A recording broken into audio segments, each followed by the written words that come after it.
Today, we're going to do something a little different. We're going to uncommon swap my dually. I know. Charlie's so disappointed in me.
So today we're going to start the motor swap on my 91 Chevrolet square body dually. I've had this truck about 8 years. Bought it from Mr. Cliff Hardy. He unfortunately passed away earlier this year. Pile of automotive knowledge died with that man. And if he'd have known I was going to cut this truck up like I did, he probably wouldn't have sold it to me. But I bought it because it had a 12 valve already in it. Him and his son Nick put it in there. Sorry if you helped and I didn't mention your name. But this truck was sitting across the road from his house for years. Seen it sitting there for years.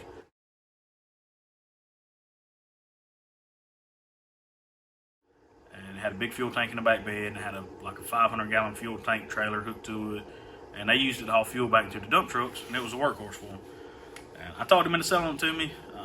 I paid him $3,500 for this truck. It was a 2500 single wheel.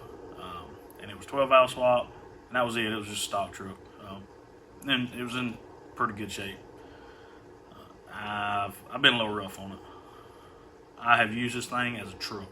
It ain't no show truck. It ain't nothing fancy. It's just a truck I beat on to death. It's pulled trailers. It's hauled junk. It's hauled me and my buddies all over the freaking southeast United States. Truck gets 23, 24 miles to the gallon, just like it's set up. I swapped rear ends with my buddy Dylan back when I body dropped it. Went from 410s to 342s. Man, you can get in this truck and just glide. It runs so smooth down the interstate. Just flawless. Well, the transmission started giving me some trouble. And the injection pump. Tried to run away with me the last time I was trying to set the injection pump. Kind of got disheartened with it, drug it off to the side.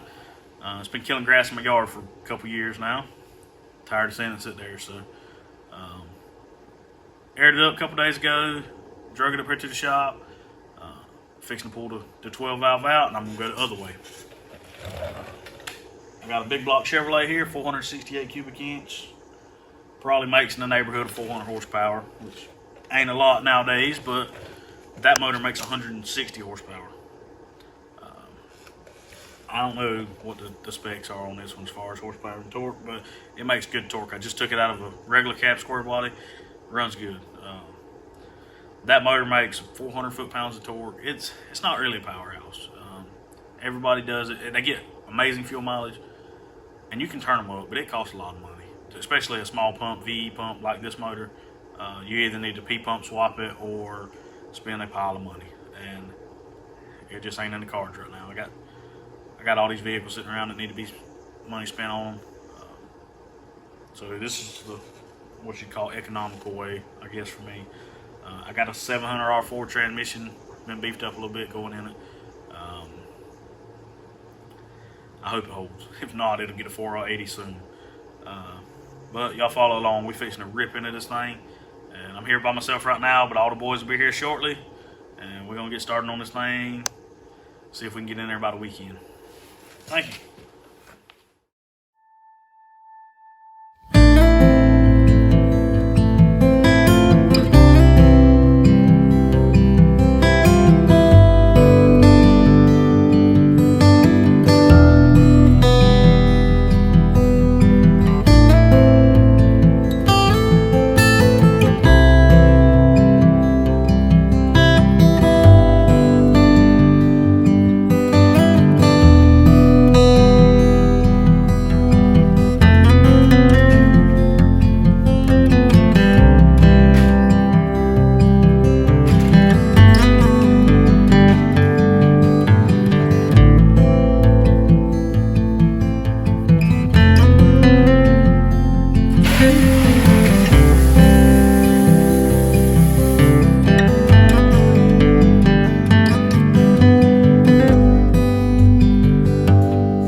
Tell them, say it can't be tied if it's a liquid cannon.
Building hot rods is fun, man. Yep.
ahead and film it. This is the original motor mounts that I built for the dually years and years ago when I body dropped it.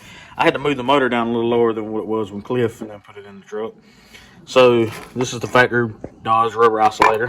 I just cut all this out of 1/4-inch plate.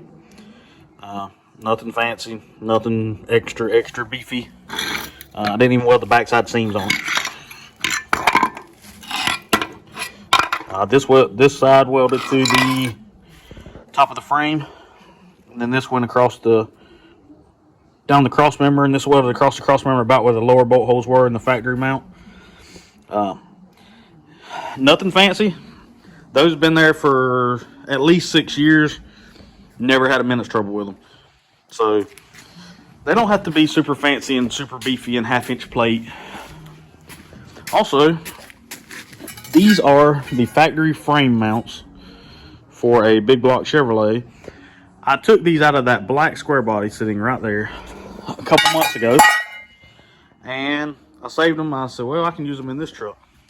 But apparently a C30 and a C10, these mounts are different.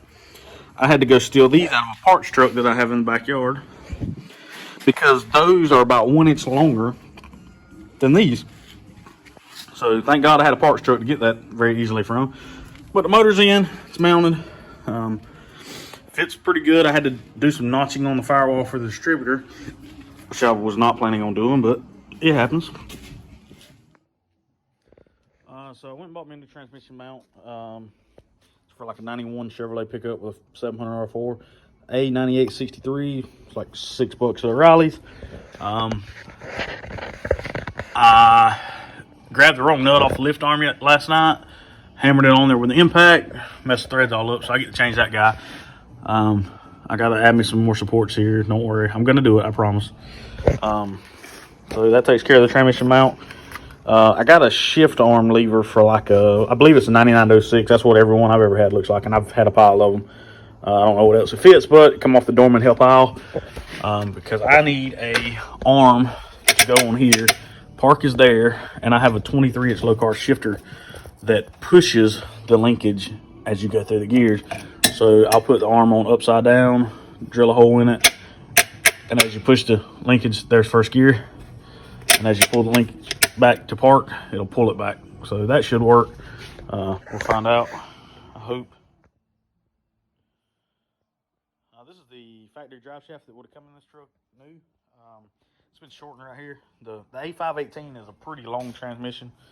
I guess Cliff and them shortened it, or had somebody else shorten it. I don't know. But they put the Dodge yoke on the Chevrolet drive shaft with a bastard joint, and it's served its purpose. But we test fit it last night. Put it back in the factory carrier bearing cross member that I built years and years ago, and the yoke stops about right here. It's probably about 4 inches too short overall. So I'm gonna have to have a new front shaft built. I'll probably just keep the factory old one, the back one, and have a new front one built. And I needed a drive shaft built for my drag truck there I'm building, so I'll get both of them done at the same time this week and go ahead and knock 2 birds out with 1 stone on that deal. And it's getting pretty close. Got a lot done. As soon as I get my headers here, test fit them. This is the fuel lines that run from the back to the front. I hard lined it years and years ago, 3/8 there and 5/16 here, and they went up to the factory lift pump here, and then this was the return line. I don't need the return line now because my fuel pump that I have this time only has a suction side, and then a discharge going up to the carburetor. So I'm either going to take this line completely off or just cap it back here in case I ever put a fuel system on it that has a return. I would really like to put fuel injection on this truck, just depending on how happy I am with the motor and transmission. I feel like I'm going to be putting a 4080 in it before long because, well, let's be honest, it's a 700 R4. But we'll see. And show y'all a couple things y'all probably ain't never seen on this truck. And it's filthy, don't judge me. But we got some Slam 7s, I believe. They may be 8s. They're big. This truck actually narrowed the control arms. upper end lowers 1 inch to get the wheels in away from the fenders where I can drive. I can turn this truck with the rocker panels dragging the dirt. I love driving this truck. It's super fun. Blows people's minds. And I've put a pile of miles on it. I did notice that the lower control arms are dragging a little bit. I should probably stop dragging it, but there's no fun in that. So I got a bunch done this week. Got the old motor out, new motor's in. Week come to an end. I got to get started back on customers' vehicles next week. So it'll probably be Christmas week before I can start back on it. Bring part 2 then. Y'all hit that subscribe button so you don't miss it. We're gonna get this guy going. Thanks.